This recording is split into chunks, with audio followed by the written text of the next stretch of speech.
గుడ్డలు తీసి ఆ బ్రాహ్మణుల చేతుల్లో ఏనాడు పెట్టిండ్రో బ్రాహ్మణులు అంటే సామాన్య పనులు కాదు. బ్రహ్మన్నసడి ఎంత పుట్టిన వాళ్ళు బ్రాహ్మణుసు, భుజాల ఎంత పుట్టిన వాళ్ళు క్షత్రియులు అంటే రాజులు, తొడల ఎంత పుట్టిన వాళ్ళు వైశ్యులు అంటే కోమట్లు, హరిపాదమందు పుట్టిన వాళ్ళు శుద్రులు, వైశాఖి శుద్రాది జనం అంటే మనము ఎంత తెలిసినా అడిగితే చెప్తారు కానీ అడగకపోతే బ్రాహ్మణులు చెప్పవారు.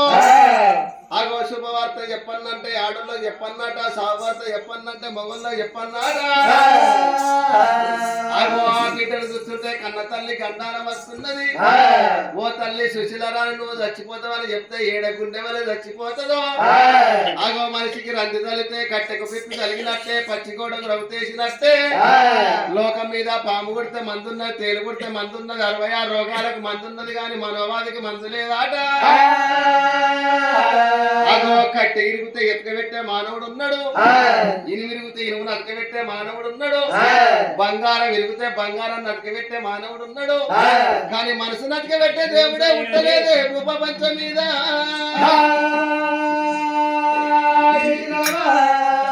బ్రాహ్మణులు ఏమనుకున్నారు, బిడ్డ పేరు పెట్టి మేము వెళ్ళిపోతామా అని ఆ 7 బ్రాహ్మణులు పట్టుకొని పేర్లు ఎట్లా పెడుతున్నారు. రామ రామ ఆడపిల్లని పట్టుకొని సందరాని అంట పేరు రామ రామ, సందరాని అంట పేరు రామ రామ,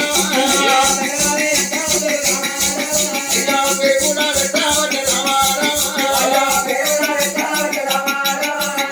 సపూర పడవట రామ